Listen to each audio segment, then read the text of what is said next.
নমস্কার। আজকে আমাদের সঙ্গে যিনি রয়েছেন তিনি হচ্ছেন তৃণমূল সাংসদ কল্যাণ বন্দ্যোপাধ্যায়। কল্যাণদা, রিপাবলিক বাংলায় স্বাগতম। কেমন আছেন আপনি? নমস্কার, ভালো আছি গো, ভালো আছি। আপনাকে তো বেশ ঠান্ডাটা একটু কমেছে, ভালো আছি। বেশ ঝকঝকে লাগছে। তুমি আর আমাকে কবে ঝকঝকে ছাড়া অন্য কোথাও দেখলে? তৃণমূল কংগ্রেসের মরা গাঙে যে ম্রিয়মান ব্যাপারটা ছিল, হঠাৎ করে কোনো জোয়ার এসছে যে আপনাকে এত চকচকে দেখাচ্ছে? তৃণমূল কংগ্রেসে কখনো মরাময় ছিল না। তৃণমূল কংগ্রেস সবসময়তেই জোয়ার চলেছে, জোয়ার চলবে। তৃণমূল কংগ্রেস বাংলার মানুষের ভরসা। মমতা বন্দ্যোপাধ্যায় বাংলার মানুষের ভরসা। সারা ভারতবর্ষ এখন তৃণমূল কংগ্রেসের দিকে আছে। তৃণমূল কংগ্রেসের মরা কোথায় পেলে? সব ঠিক আছে একদম। না, ঘটনা তো আপনাদের হঠাৎ করে খুব তৎপরতা বেড়ে গেছে। যেমন এই কদিন আগেই যেমন তৃণমূল কংগ্রেসে বলছে কাজ হয়ে যাচ্ছে, শান্তনু সেন, নারায়ণ গোস্বামী, বিবেক গুপ্ত, শৃঙ্খলাভঙ্গ কমিটি বলল, সঙ্গে সঙ্গে সরিয়ে দেওয়া হলো। মানে কোথাও কোনো রকম গাফিলতি চলবে না, এই যে জিনিসটা তৈরি হচ্ছে হঠাৎ করে এত। না, দলের তো একটা নীতি রয়েছে, দলের নীতি অনুযায়ী চলবে। দল যখন মনে করে, যখন কেউ যদি ইনডিসিপ্লিনাইজড কাজ করে তার বিরুদ্ধে পদক্ষেপ নেবে, সেটা তো নিচ্ছে। একটা জিনিস দেখা গেছে, দলের যে কোনো সময় আপনি বারবার বলেন মমতা মমতা মমতা মমতা বন্দ্যোপাধ্যায়, এবং আপনি এবং আপনাদের মতন কয়েকজন আছেন যারা মানে এই যে আমাদের ভারতবর্ষ বিরোধী দলনেত্রী একজনই হতে পারে মমতা বন্দ্যোপাধ্যায়। আপনারা বারবার এটা বলে আসছেন মমতা মমতা মমতা। এই মমতাইটাই কেন, অন্য কিছু নয় কেন? মানে আপনার দলনেত্রী বলে না কোনো কিছু বাধ্যবাধকতা আছে বলে না? এটা তো আমি প্রথম বলেছিলাম, তারপর তো আমার কথা অনুযায়ী শুনে তারপর তো লালু প্রসাদ বলেছে, ফারুক আবদুল্লাহ বলেছে, বিভিন্ন রাজ্যের যারা নেতা আছে তারা সবাই বলেছে। ভারতবর্ষের রাজনীতিতে যদি এখন এই ইন্ডিয়ার ফ্রন্ট যেটা হয়েছে, সেই ফ্রন্টটাকে যদি নেতৃত্ব মমতা বন্দ্যোপাধ্যায় দেয় তাহলে খুব কার্যকরী হবে। কারণ বিজেপির বিরুদ্ধে লড়াই করার মতো মুখ যেটা দরকার, নরেন্দ্র মোদীর বিরুদ্ধে মুখ, সেটা নিঃসন্দেহে মমতা বন্দ্যোপাধ্যায়।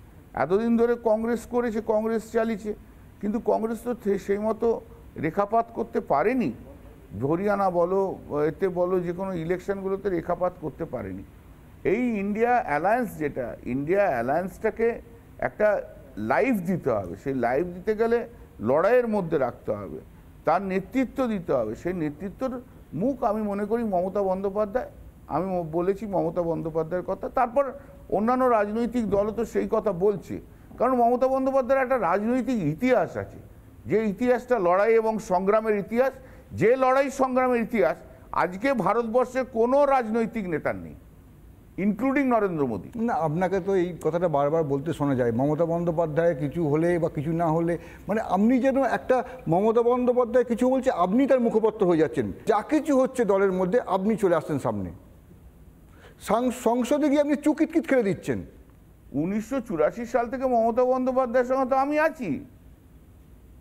আমার মতো সামনে থাকার সুব্রত বক্সি ছাড়া তো আর শোভনদেব চট্টোপাধ্যায় এরকম 2-3 জন ছাড়া তো আর কেউ নেই। এটা তো মানতে হবে, এটা তো তুমি অস্বীকার করতে পারবে না। আর মমতাদি তো সব, মমতাদির জন্যই তো একটা 34 বছরের সিপিএমের রাজত্ব মাটিতে মিশে গেছে। এখন তোমরা মমতা বন্দ্যোপাধ্যায়ের নামটা হয়তো ভালো করে শুনতে ভালো লাগে না তোমাদের, সেটা একটা তোমাদের অ্যালার্জি থাকতে পারে, কিন্তু মমতা বন্দ্যোপাধ্যায় সব, এটা তো মানতে হবে। এত ঘটনা দলের মধ্যে হয়, যখন দলের কোনো বিধায়ক বা কোনো মন্ত্রীর নামে অভিযোগ ওঠে, এই তো নীলকণ্ঠের মতো মমতাকেই সেই তো গরলটা খেতে হচ্ছে। ভালো লাগে? নরেন্দ্র মোদীকে খেতে হচ্ছে না? হ্যাঁ, কত 2 নম্বরই কাজ বিজেপির হচ্ছে, চারিদিকে হচ্ছে, অগণতান্ত্রিক কাজ হচ্ছে, সমালোচনা হচ্ছে। নরেন্দ্র মোদীকে খেতে হচ্ছে না, নীলকণ্ঠ হতে হচ্ছে না? দলের যিনি নেত্রী হবেন বা নেতা হবেন তাকে তো নীলকণ্ঠ হতেই হয়। বাড়ির গার্জেন হলেও যেমন নীলকণ্ঠ হতে হয়, যেখানে লিডারশিপে লিডার হতে গেলে নীলকণ্ঠ হতে হবে। স্বাস্থ্য, শিক্ষা, স্বরাষ্ট্র, যেখানে যাচ্ছে যার যার নাম আসছে। এবার আপনার মতো নেতা কল্যাণ বন্দ্যোপাধ্যায় সবসময় যেটা করে কি, আপনি যেমন আগে থেকে বলতেও শুরু করেন এই এটা হচ্ছে এটা হচ্ছে, সতর্কও করেন। আপনি তো সতর্কও করেন না কেন তাহলে, যে মমতা বন্দ্যোপাধ্যায় এই জায়গায় একটু প্রবলেম আছে, এটা কিন্তু একটু কন্ট্রোল করে দেওয়া উচিত, নয়তো আবার পরে এটা নিয়ে আলোচনা হবে, বিরোধী বিজেপিরা যেখানে করার সেটা করি বলি, বই কি পার্টির মধ্যে সেটা সেটা মমতাদিকে বলবো, সেটা তো আর তোমাদের প্রেসকে বলবো না। দিদিকে যেটুকু বলার সেটাকে বলি। কতগুলো ক্রিয়েটিভ থাকে তো, এই যেমন আরজি কর নিয়ে একটা মিডিয়া একটা তৈরি করলো, বিরাট কিছু ব্যাপার এমন তৈরি করলে যেন 7 দিনের মধ্যে মমতা বন্দ্যোপাধ্যায় চলে যাবে, সেই হাওয়া তুলতে আরম্ভ করলে। তা তো হয়নি। এখন যেটা দেখা যাচ্ছে, বিজেপি যেটা বলে মানে বিরোধীরা, লাল চুল কানে দুল তার মানে তৃণমূল, কিন্তু এখন যেটা দেখা যাচ্ছে আপনার মতো সাদা চুলের লোকেরা। একটা প্রশ্ন করি। আপনি এখন প্রশ্ন করবেন না, এখন আমি করব? আপনি করবেন, করুন না তুমি একটা, আচ্ছা অমিত শাহ কেন নরেন্দ্র মোদী করে? এর প্রশ্নের উত্তর বিজেপি কেউ দেবে, এটা আমি দিচ্ছি না, আপনাকে তৃণমূলের প্রশ্নগুলো বলছি। হ্যাঁ, এটাই হচ্ছে কারণটা, হচ্ছে দুজনের সঙ্গে দীর্ঘদিন ধরে রাজনীতি করেছে, দুজনকে খুব ভালো করে চেনে, সেই জন্য না এটা তো হচ্ছে সেই না। তেমনি আমরাও মমতাদির সঙ্গে দীর্ঘদিন ধরে রাজনীতি করেছি। আপনার তো চুল সাদা, গোপ পুরো সাদা হয়ে যাচ্ছে আস্তে আস্তে। আমরা তো দীর্ঘদিন ধরে রাজনীতি করে, তোমার চুলও কিছুদিন পর সাদা হবে, চিন্তা করো না। তখন কিন্তু তোমার কোম্পানি তোমাকে বার করে দেবে না। কিন্তু অভিজ্ঞতাকে তো আর ফেলে দেওয়া যায় না। যতক্ষণ ক্ষমতা আছে, অভিজ্ঞতা আছে, তারা ততক্ষণ তো তাদের তো ফেলে দিতে পারে না, কোথাও ফেলে দেয় না, কোনো রাজনীতিতেই ফেলে দেয়। বিজেপিতে দেখো না, সব সাদা চুল, মোদি সাদা চুল, অমিত শাহ সাদা চুল, রাজনাথ সিং সাদা চুল, নির্মলা সীতারামন সাদা চুল। কাকে বলবে সাদা চুল ছাড়া? পার্লামেন্টে আপনি কিতকিত খেলবেন, কিতকিত, কাঁচের গ্লাস ভেঙে দেবেন। ওই কিতের মাধ্যম দিয়ে বলে দিয়েছিলাম নরেন্দ্র মোদী কতটা মানে ফ্লপ করলো, সেটাই কিতের মধ্যে। আপনি বারংবার যে কথাটা বলছিলেন, আপনি বারংবার বলেছেন, বিধায়কদের নিয়ে বলেছেন যে এত অন্যায় করা উচিত নয়, বিধায়কদের ঠিক পথে চলা উচিত, আপনি নিজে বলেছেন। তো সেই জায়গাটা কি আপনি যেটা বলেছেন সেই জায়গাটিকে আপনি একমত এখনো? শুনুন, যারা খারাপ কাজ করবে তাদেরকে দল থেকে নিঃসন্দেহে তাদেরকে বলবে। দলের সবাইকারই ভালো হওয়া উচিত, অনেক ভালো কাজ করা উচিত, সেটা তো আমারও অনেক ভালো কাজ করা উচিত। আর দলে যখন যতটুকু খারাপ হয়েছে তার বিরুদ্ধে সব রকম পদক্ষেপ হয়েছে। যারা যাদের সম্বন্ধে বলেছিলাম তাদের বিরুদ্ধে পদক্ষেপ হয়েছে, সেই হয়েছে। কারো এই দলের মধ্যে হাবভাব আচার আচরণ ঠিক নয়, কিন্তু আপনার মনে তো মাঝে মাঝে এই বিষয়গুলো কষ্ট দেয়, আপনি বলে ফেলেন।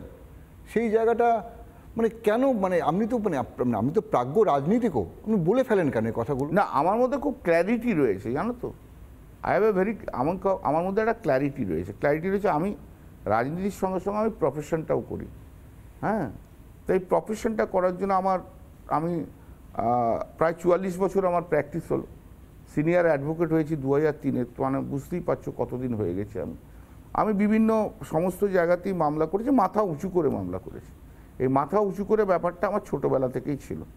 তো যাই হোক, আমি আমার মতো করে যেটুকু বুঝেছি, যতটুকু ভালো বুঝেছি, এবং আমি দিদির মধ্যে, আমি যখন রাজনীতিতে আসি দিদির মধ্যে তো অনেক কিছু দেখেছি, অনেক কিছু গুণ দেখেছি। দিদির মধ্যে সবচেয়ে বড় গুণ যেটা স্নেহ ভালোবাসা, সেই আজকের থেকে না, ধরো 84 থেকে রয়েছে। আর তখন আমার কত বয়স, 27 বছর বয়স। তো তখন থেকে আমি দেখতে আসছি। অতএব মমতাদির সম্বন্ধে আমার দেখাটা অনেকটাই মমতা বন্দ্যোপাধ্যায়ের চিন্তাভাবনার ফিলোসফি নিয়ে আমি চলেছি। এর মধ্যে কোনো দ্বিমত কিছু নেই, কোনো কিচ্ছু নেই। সেই ফিলোসফিক্যাল জায়গাগুলোকে যখন অ্যাপ্লাই করেছি, তখন যাকে মনে হয়েছে ভালো সেটা ভালো বলেছি, যখন যেটা মনে হয়েছে খারাপ সেটা খারাপ বলেছি। পার্থকেও আমি বলেছিলাম, পার্থ তুই কিন্তু ঠিক হ। সে শোনেনি, তার অ্যান্ড হি ইজ রিপেইং দ্যাট। শুনলে কিন্তু অসুবিধা হতো না, শুনলে কিন্তু আজকে এই জায়গাটাতে আসতো না। এত টাকা, পার্থ তো খুব মানে কাছের মানুষ ছিল। সে যার যা কর্ম আছে তার সেই কর্মের ভাবতে হবে, প্রায়শ্চিত্ত করতে হয় আমাদের। এটা তো ঈশ্বরেরই জিনিস, যা প্রতিটি কর্মের ফল তো এই জগতে এখানেই হয়ে যায়। এই যে তৃণমূল দলে, এই যে আমি নাম বলছেন পার্থ বা এই যারা আছে, খুব ঘনিষ্ঠ ছিল মমতা বন্দ্যোপাধ্যায়, এই যে একটা সার্কেল। তবে আমি একটা জায়গায় আমি খুব ব্যথিত।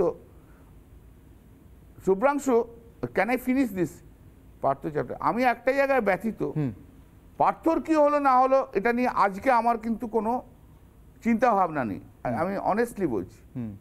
তার কি হলো না হলো তার, কিন্তু পার্থর কর্মের জন্য এত ছেলের চাকরি গেছে, তাদের জন্য আমি মামলা করেছি।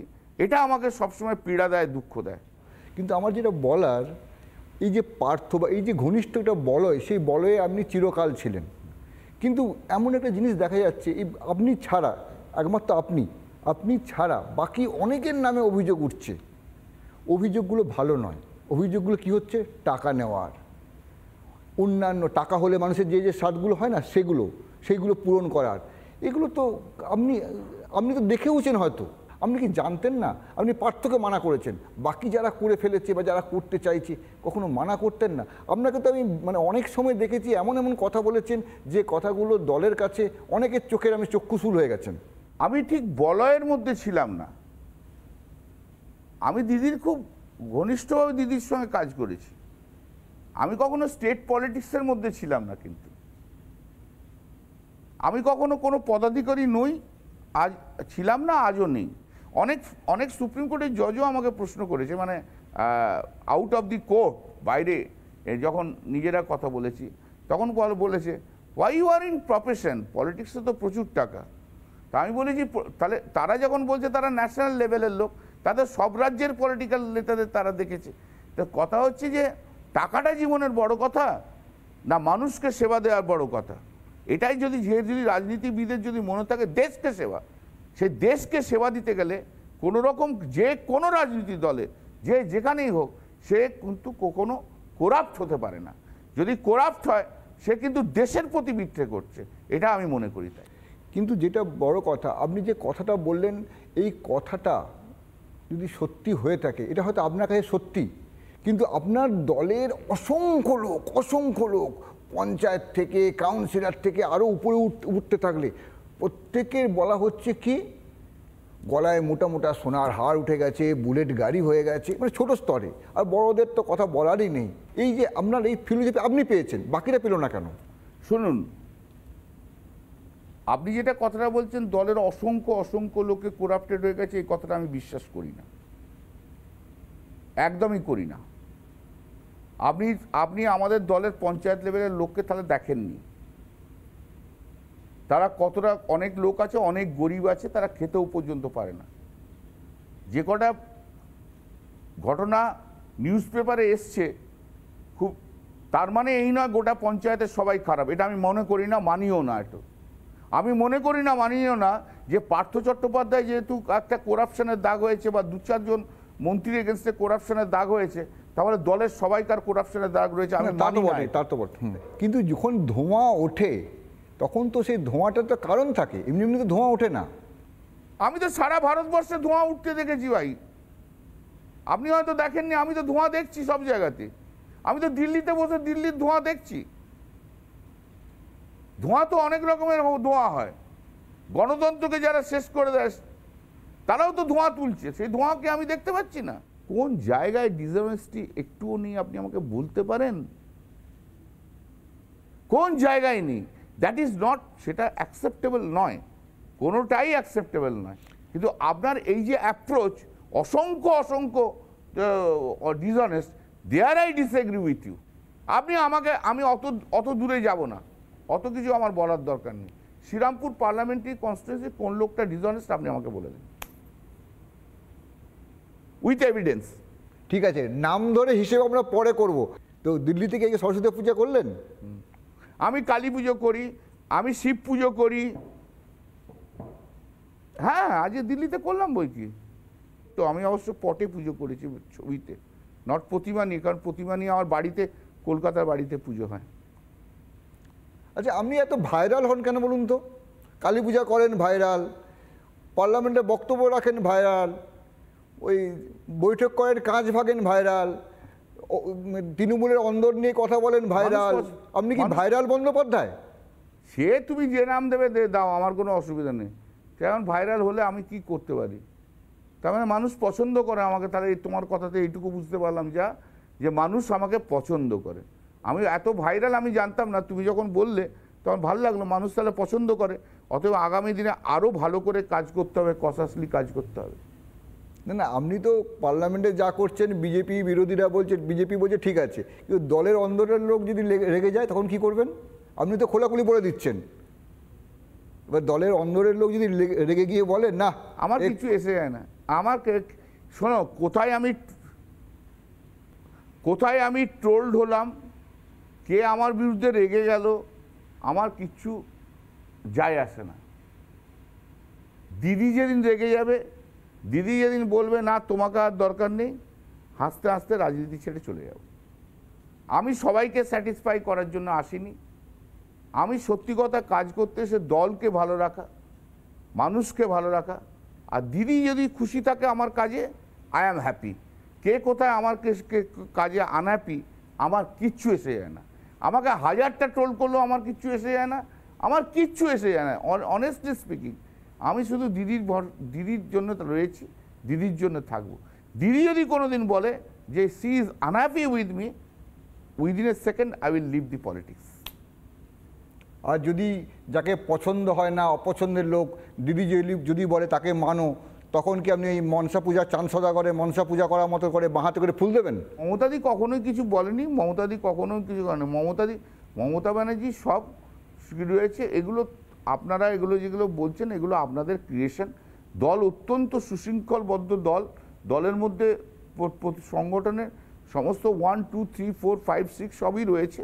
দল অত্যন্ত সুশৃঙ্খলবদ্ধ এবং মমতা বন্দ্যোপাধ্যায় সর্বোচ্চতম।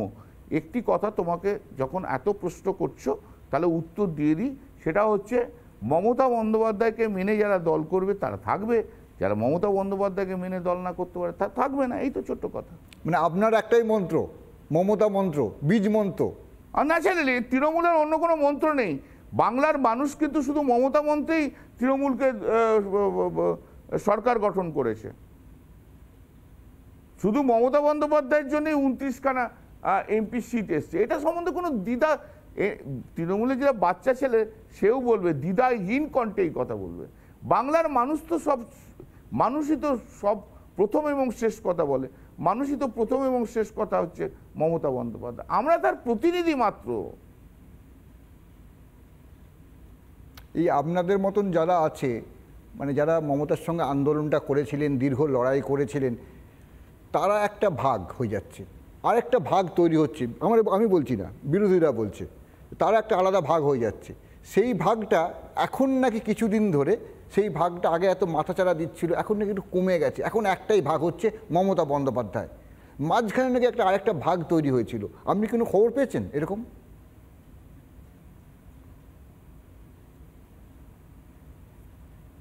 দেখো, বিরোধীদের মধ্যে এত ভাগ আছে যে বিরোধীদের এসব কথা বলার দরকার নেই।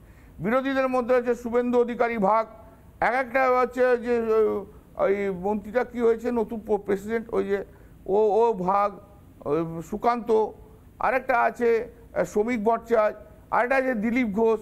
ওদের তো অনেক রকম ভাগ। ওদের আবার কি আছে? সিপিএমের কি কম ভাগ আছে নাকি? বিভিন্ন ভাগ আছে, একটা সেলিম ভাগ আছে, একটা সুজন ভাগ আছে, বিভিন্ন রকমের ভাগ রয়েছে। ওসব বলে লাভ আছে? কংগ্রেস তো ভাগ করে কংগ্রেসটাই তো ভেঙে গেল পশ্চিমবাংলা থেকে। ওসব ছেড়ে দাও। কিন্তু মমতা বন্দ্যোপাধ্যায় হচ্ছে মাথায় রেখে সবাই চলে। যে যদি কেউ মনে করে যে মমতা বন্দ্যোপাধ্যায় ছাড়া অন্য কিছু হতে পারে, তারা ভুল করছে। এবং তাদের প্রতি আমার একটাই বক্তব্য, দিদি নাম্বার 1, এবার তুমি নাম্বার 2 যাকে ইচ্ছে করো। আপনি দিদি অন্ত প্রাণ, দিদি দিদি দিদি দিদি করে যাচ্ছেন, শুনতে পাচ্ছেন?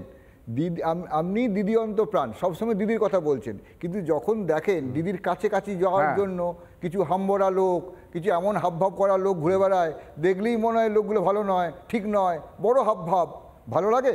এরকম আমার কিছু মনে হয় না। যারা ঘোরে আমি অত দিকে তাকাই না। ওইসব দিকে তাকানোর মতো আমার সময় নেই গো। কে কোথায় আগাচ্ছে, কে কোথায় বেরোচ্ছে, কে কোথায় চলে যাচ্ছে, আমার সময় আছে। আর আমি সেন্ট্রাল পলিটিক্সে আছি। ওই দিদি যতক্ষণ দিদি যা বলে তাই করি, দিদির মতো কাজ করি আমি। কে এগোচ্ছে পিছোচ্ছে আমার কিচ্ছু এসে যাচ্ছে না। দিদির আশীর্বাদটুকু আমার কাছে আছে কিনা সেটাই আমার জানার দরকার, আমার অন্য কিছু জানার দরকার নেই। সে তো মনে হচ্ছে পুরোই আছে, না থাকলে আপনি যা বলা বলি করেন, যা বলেন, কবে কি হয়ে যেত। দিদি আমার না 1984 সাল থেকে আছি তো, এটা তো ঘটনা। অনেক কম দুঃখের সময়, কষ্টের সময়, সে সময় তো আমি রয়েছি। অনেক লড়াইয়ের সাথী তো আমি রয়েছি, এটা তো দেখেছো। আমি বলছি না যে অনেকে নেই, আরও অনেকে আছে, কিন্তু আমার লড়াইটা আরও অনেক তীব্রতর থেকে তীব্রতম ছিল। এই তো আরজিকর, এই যে আরজিকর ইনসিডেন্ট গেল, তখন তো আমি ছিলাম, আমি এবং কুণাল ছিলাম ওপেনলি। এই যে আরজিকরের ছেলেগুলোকে, ডাক্তার ছেলেগুলোকে, তৃণমূলের ছাত্র পরিষদের ছেলেদের সব সাসপেন্ড করেছিল, বহিষ্কার করেছিল। সব তো মামলা করে আমিই করেছি, মুদ্রা কথাটা আমি যেটা বুঝলাম আপনার সঙ্গে কথা বলে, আমি করেওছি। যে যতদিন দিদি ততদিন আপনি, দিদি ছাড়া আপনি নেই, তাই তো? দিদিকে যে মুহূর্তে ইন্ডিয়া অ্যালায়েন্সে লিডার করবে না, গোটা ভারতবর্ষ কিন্তু মমতাময় হয়ে যাবে। আপনি বিশ্বাস করেন এটা? এটা বিশ্বাস করেন দিদি দিদি বিরোধী দলনেতা হচ্ছে? অফকোর্স 100% মানতে হবে। আর এটা ইগো ছেড়ে নরেন্দ্র মোদীকে যারা হাঁটাতে চায়, যদি সত্যি সত্যি সিনসিয়ারলি হাঁটাতে চায়, একটা ইন্ডিয়া অ্যালায়েন্সের একটা নেতৃত্ব দেওয়ার লোক দরকার আছে, এবং সেই নেতৃত্ব দেওয়ার ক্ষমতা একমাত্র মমতা বন্দ্যোপাধ্যায়ের আছে, আর কারণ নেই। নমস্কার, আমরা আপনার সঙ্গে কথা বললাম, অনেক কথা বললেন, অনেক কথা এড়িয়ে গেলেন, আপনি অনেক কথা বলতে বলতে বন্ধ করে দিলেন। ভালো থাকবেন। আমরা এতক্ষণ কথা বললাম তৃণমূল সাংসদ কল্যাণ বন্দ্যোপাধ্যায়ের সঙ্গে। এবার অন্যান্য খবর দেখুন রিপাবলিক বাংলায়। নানা ধরনের কন্টেন্ট দেখার জন্য লাইক করুন, শেয়ার করুন আমাদের ফেসবুক পেজ, সাবস্ক্রাইব করুন আমাদের ইউটিউব চ্যানেল। পাশাপাশি অন্যান্য ব্রেকিং নিউজের জন্য অবশ্যই চোখ রাখুন রিপাবলিক বাংলায়।